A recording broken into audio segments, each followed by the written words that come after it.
सभी को नमस्कार।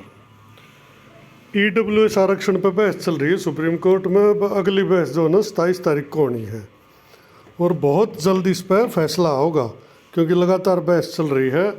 दोनों तरफ की दलीलें जो है ना 5 जजों की बेंच जो है ना सुन रही है और साथ में उनसे सवाल भी कर रही है।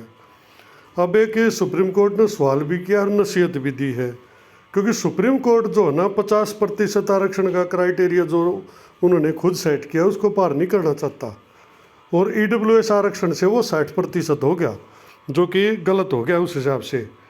तो कोर्ट तो नहीं चाहा है इसने मैं रद्द करूं, लेकिन सरकार दूसरे पक्ष में खड़ी है। सरकार हर बार ये दलील दे है ना यो सही है ना यो सही है। अब एक आयोग का गठन करके भी समस्या सुलझाने का दावा किया सरकार ने। तो कुल मिलाकर बात कर लेते हैं ईडब्ल्यूएस की। और ईबीपीजी भाई इसी के आधार पर है। ईबीपीजी तो ख़त्म हो ही लिया। सिर्फ मैंने पहले ही बताया, फिर बताऊँ, ईबीपीजी का कोई भविष्य नहीं है। आरक्षण अगर कोई रहेगा तो ईडब्ल्यूएस ही रहेगा। हाँ, अब जो बात अगली बात बता दूँ, कुछ साथी ने पूछा भाई नौकरी जो पोस्ट है, देखो जो पोस्ट बच रही नहीं ईबीपीजी की, जिनकी ज्वाइनिंग वगैरह नहीं कराई है, वो तो जनरल में काउंट होनी है, ईडब्ल्यूएस में चली जाएंगी वे। आगे जो भी कोटा होगा फिलहाल वे जनरल से भरी जाएंगी। उसके बाद सवाल आवा भाई जिनकी ज्वाइनिंग होगी उनकी। भाई इन दोनों बातों पर फैसला होना है हाई कोर्ट में। सुप्रीम कोर्ट में मुझे नहीं लगता इस विषय पर कोई बहस होगी, क्योंकि जो पिटीशन यहाँ से ट्रांसफ़र की है वो सिर्फ संवैधानिकता पर की है। अभी ईबीपीजी के मामला गुजरात वाला सेम था, इसलिए तो वहाँ तो मुझे नहीं लगता नौकरी वगैरह कुछ होगा उसका। वो वापस हाई कोर्ट को भेज दे उन केसों को, मे भी प्रोबेबली है, या फिर जो ईबीपीजी वाली बेंच ईडब्ल्यूएस के बाद बैठेगी वो फैसला दे दे, वो एक अलग बात है। बाकी फिलहाल है उनको ना तो सवाल करने की ज़रूरत ना परेशान होने की ज़रूरत। फिलहाल उनका कोई मैटर नहीं है। अगर ज्वाइन हो गए तो अपनी आराम से नौकरी करते रहो, और ना ज्वाइन हुए हो तो निश्चिंत रहो, आपकी ज्वाइनिंग कभी नहीं होगी। ये सत्य है, क्योंकि ईबीपीजी का मामला ख़त्म हो चुका है, उसका तो कोई ज्वाइनिंग को मतलब बनता नहीं। सुप्रीम कोर्ट की एक संवैधानिक पीठ ने पूछा कि क्या आर्थिक रूप से कमज़ोर वर्गों यानी ईडब्ल्यूएस की समस्याओं को आरक्षण की बजाय छात्रवृत्ति और शुल्क रियायतें प्रदान करने जैसे सकारात्मक उपायों के माध्यम से संबोधित किया जा सकता है। एक याचिका पर सुनवाई करते हुए मुख्य न्यायाधीश यू ललित ने कहा कि आर्थिक पिछड़ापन अस्थायी है। कुल मिलाकर उन्होंने कहा भी जो आप कह रहे हो कि आर्थिक रूप से कमज़ोर सामान्य वर्ग को हम दे रहे हैं ईडब्ल्यूएस से, तो क्या इसका समाधान उनको कोई छात्रवृत्ति या कोई और शुल्क रियायत, कोई उनको और कंसेशन देकर नहीं किया जा सकता? क्योंकि सुप्रीम कोर्ट का मानना है कि भी जो आर्थिक पिछड़ापन है ना वो अस्थायी है, वो स्थायी नहीं माना जा सकता। दरअसल सुप्रीम कोर्ट में संविधान के 103वें संशोधन को चुनौती देने वाली याचिका दाखिल की गई थी। इस संशोधन के तहत ईडब्ल्यूएस श्रेणियों को 10% आरक्षण कोटा प्रदान किया गया था। 5 जजों की बेंच इस पर सुनवाई करी। उसने कहा कि पिछड़ापन एक ऐसी चीज़ है जो अस्थायी नहीं है। यानी कि पिछड़ापन यानी कि जो SC/ST को दिया, उन्होंने कहा भी ये सदियों से कई पीढ़ियों से चला आ रहा पिछड़ापन अस्थायी नहीं है, बल्कि कई पीढ़ियों और सदियों से चली आ रही, जबकि आर्थिक पिछड़ापन अस्थायी ही कोर्ट का मानना है। CGI ईडब्ल्यूएस श्रेणी के कुछ छात्रों की ओर से पेश अधिवक्ता विभा माखीजा की दलीलों का जवाब दे रहे थे। उन्होंने कहा कि आरक्षण प्रदान करने के लिए एक मानदंड के रूप में आर्थिक स्थिति की संवैधानिक रूप से अनुमति है। संविधान के परिवर्तनकारी चरित्र को इशारा करते हुए मखीजा ने कहा कि इसके निर्माताओं ने भी कभी ऐसी स्थिति की कल्पना नहीं की होगी जहां जाति आरक्षण प्रदान करने का एकमात्र मानदंड हो। यानी उन्होंने संविधान के बारे में कहा भी जिन्होंने इसका बनाया निर्माण किया उन्होंने भी नहीं सोचा होगा कि केवल जाति के आधार पर आरक्षण दिया जाएगा और कोई भी आर्थिक रूप से नहीं दिया जाएगा। बेंच में 4 जज हैं भाई। संशोधन का बचाव करते हुए सॉलिसिटर जनरल तुषार मेहता से न्यायमूर्ति रविंद्र भट्ट ने कहा कि अनिश्चित आप इसे लचीलापन कहते हैं, लेकिन यह अनिश्चित है।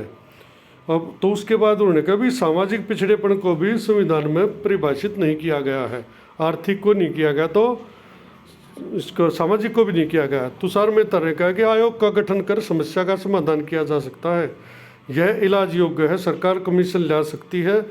यदि कुछ राज्य उस अभ्यास के बिना EWS लागू करते हैं तो उस कार्यकारी कार्रवाई को चुनौती दी जा सकती है। यानी इन्होंने एक तरह से ये सुझाव दिया है कि फिलहाल इस मामले को रोक लो, सुप्रीम कोर्ट इस पर कोई निर्णय ना दे, इसको रद्द ना करे, हम इसके लिए कोई भी कमीशन बैठाने को तैयार हैं और तब तक इसको लागू ना किया जाए, इस प्रकार की बातें चल रही हैं।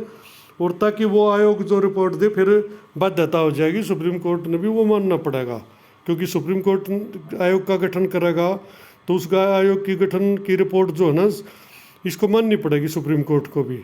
तो इसी प्रकार से सारे अखबार में ये आई है जो है ना, कुल मिलाकर पॉइंट वो ये है, अभी गरीबी स्थायी चीज़ नहीं है। और सुप्रीम कोर्ट ये कहे भाई आरक्षण मत दो, आप EWS आरक्षण नहीं दे सकते, आप इनको बुलाया, आप भलाई करना चाहते हो और इनको आगे बढ़ने ऊपर उठने का मौका देना चाहते हो तो उन्हें छात्रवृत्ति दे, मुफ्त शिक्षा प्रदान करें, उन्हें सीखने और आगे बढ़ने के मौके दें। आरक्षण के अलग अलग अर्थ है, यह सिर्फ वित्तीय सशक्तिकरण नहीं बल्कि सामाजिक और राजनीतिक सशक्तिकरण भी है। पीठ अब इस मामले पर 27 सितंबर को सुनवाई करेगी।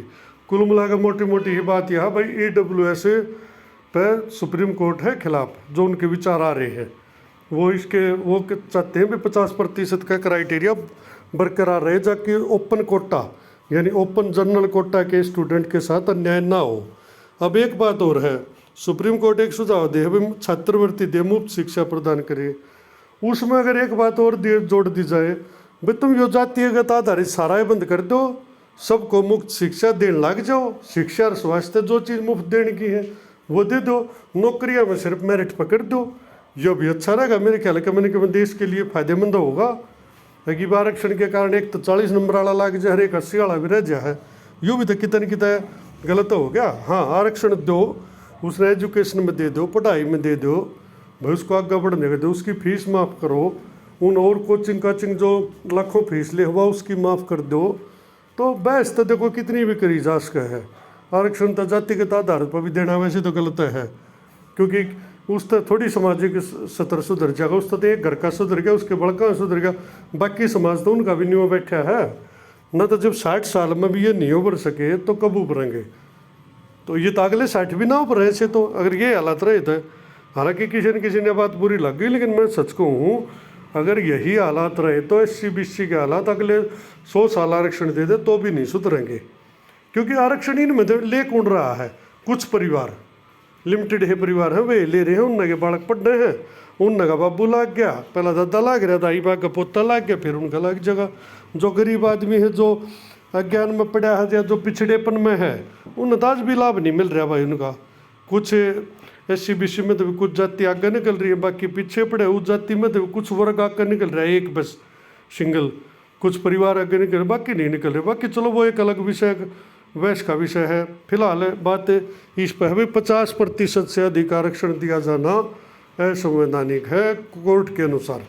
कोर्ट ने खुद 50% सेट किया था क्राइटेरिया, और अगर 50 को नहीं मानना EWS दो तो वह SBC भी दे दो, फिर तो EBPG भी दे दो, फिर तो सारे दे दो तुम, जब यह बात सत है। तो चलो देखते हैं बाकी इस विषय में क्या होता है। धन्यवाद भाई।